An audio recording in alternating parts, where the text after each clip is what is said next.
tayo ay bumangon, Masiglang gumising, mabuting asal ating yakapin. Hindi lang sa isip, hindi lang sa salita, dapat ay makita sa ating mga gawa. halina, halina sa mundo ng halaga. Bawat bata rito, laging masaya. Maging magalang, maging matapat, pagmamahal sa kapwa, ibigay ng sapat. Isa pa! Maging magalang, maging matapat, Values pagmamahal Education sa 7. kapwa, Dignidad ibigay ng tao sapat. bilang batayan ng paggalang sa sarili, pamilya at kapwa. Sa paglalaro, May kalarong kalaro, huwag makikipag-away. huwag maging lilo, Kung may nagkamali, marunong magpatay.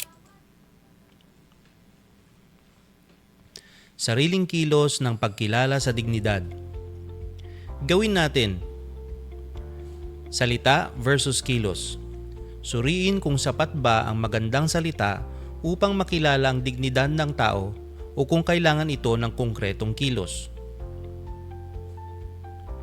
Isang taong nagsasabi na mahal niya ang kanyang pamilya ngunit palaging sumisigaw at nagdadabog kapag inuutusan.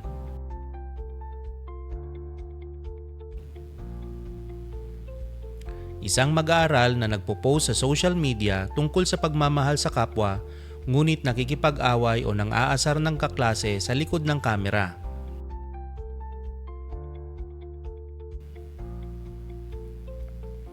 Isang pinuno na nangangakong tutulong sa mahirap ngunit hindi nakikinig kapag lumalapit ang mga simpleng mamamayan.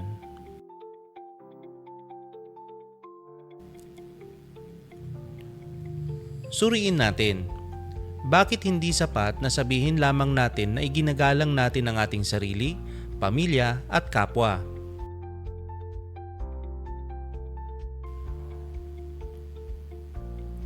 Paano nakakaapekto sa damdamin o karangalan ng isang tao kapag hindi tugma ang ating sinasabi sa ating aktwal na ginagawa?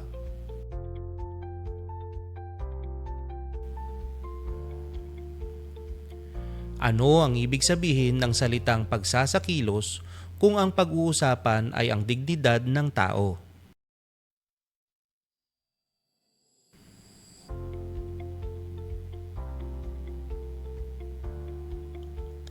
Sa ating nakaraang aralin, nalaman natin kung ano ang dignidad.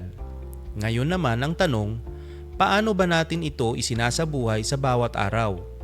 Alam nyo ba na ang pagkilala sa dignidad ng tao ay may malalim na kaugnayan sa kung paano mo pinahahalagahan at iginagalang ang iyong sarili, ang iyong pamilya at ang iyong kapwa? Sa bawat hakbang, kilos at desisyon na ginagawa mo, ipinapakita mo kung gaano mo kinikilala ang halaga ng bawat isa. Kaya ngayong araw, tuklasin natin ang mga konkretong sariling kilos ng pagkilala sa dignidad.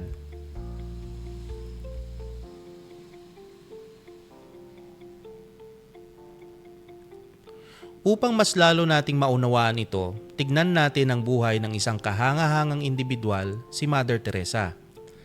Ang buhay at dignidad ng bawat tao ay ang batayan ng lahat ng mga aral sa lipunan. At ito ay buong pusong sinasalamin ni Mother Teresa sa kanyang buhay habang pinagsisilbihan niya ang pinakamahirap sa mga dukha o ang tinatawag na poorest of the poor sa buong mundo. Utang sa kanyang pagnanais na itaguyod ang dignidad, nagtayo siya ng mga paaralan upang magturo, mga ospital upang magpagaling, mga ampunan upang magmahal, at mga bahay alaga upang magbigay ng kapanatagan. Ang lahat ng kanyang proyekto ay nakabatay sa isang napakahalagang pahayag ng simbahang Katolika. Ang buhay ng tao ay banal at ang dignidad ng bawat tao ay ang pundasyon ng lipunan. Sa kanyang halimbawa, nakikita natin na ang dignidad ay hindi lang salita. Ito ay isinasakilos.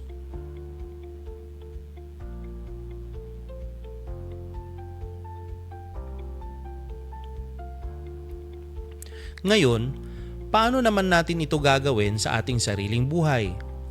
Narito ang mga konkretong paraan ng pagsasakilos. Magsimula tayo sa kung paano tayo makipag-usap at makipag-ugnayan. Una, maging bukas sa kanilang mga saloobin at makinig ng maayos. Kapag nakikinig tayo ng may pag-unawa, ipinapakita nating mahalaga ang kanilang pananaw. Ikalawa, bigyan natin ng pagkakataon ng kapwa na magkapagsalita nang hindi naapektuhan ang kanilang dignidad. At ikatlo, iwasan ang paghuhusga at diskriminasyon sa kanilang panig. Ang pakikinig ng may respeto ay ang unang hakbang ng pagkilala sa halaga ng tao.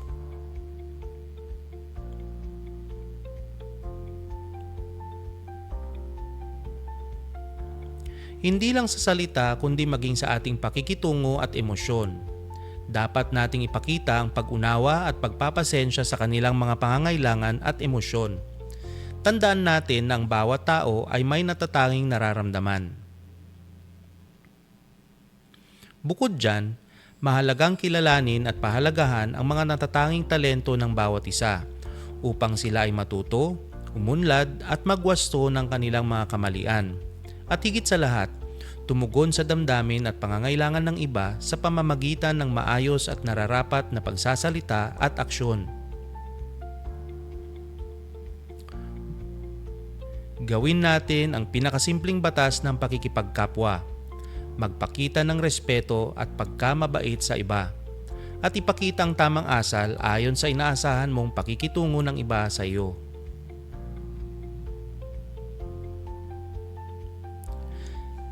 Sa kabuuan, ang pagkilala sa sariling dignidad, sa pamilya at sa kapwa ay hindi isang mabigat na pasanin. Ito ay may iisang dakilang layunin, ang magtaguyod ng respeto, paggalang at pagmamahal sa ating tahanan at lipunan. Para sa ating comment challenge ngayong araw, alin sa mga nabanggit ng pagsasakilos ang sa tingin mo ay pinakakailangan mong sanayin sa loob ng inyong pamilya? I-comment ang inyong sagot sa ibaba. Ilapat natin ang aralin, ang Kilos Dignidad Challenge. Ang bawat mag-aaral ay kailangang pumili ng isang partikular na tao sa kanilang pamilya o paaralan na sa tingin nila ay nangangailangan ng mas higit na pasensya o pakikinig. Isulat sa isang meta card ang kanilang pangako ng pagsasakilos. Tayahin ang sarili. Isulat ang titik ng tamang sagot.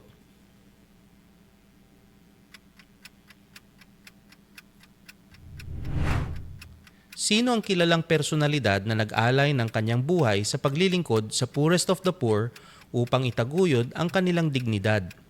A. Santo Tomas de Aquino. B. Mother Teresa.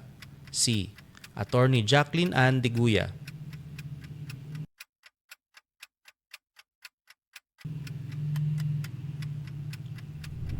Kalawa, alin sa mga sumusunod ang nagpapakita ng pagsasakilos ng pagkilala sa dignidad sa aspeto ng komunikasyon? A. Pakikinig ng maayos at pagiging bukas sa saloobin ng iba. B.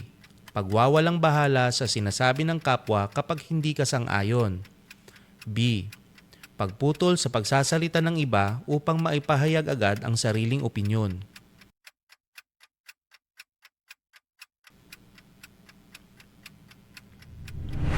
Ikatlo, ayon sa mga aral panlipunan na ipinapakita sa buhay ni Mother Teresa, ano ang itinuturing na pundasyon ng lipunan? A.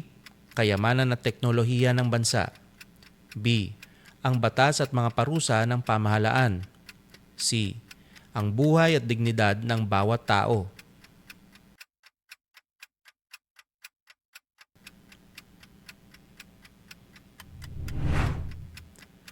Ika-4, paano mo maipapakita ang tamang kilos ng dignidad kapag ang isang kasapi ng pamilya ay nagkakamali? A. Pagbibigay ng matinding husga upang hindi na niya ito maulit. B. Pagkilala at pagpapahalaga sa kanyang kakayahan upang matuto, umunlad at magwasto sa kamalian. C. Pagwawalang bahala sa kanyang emosyon at pag-iwas na kausapin siya.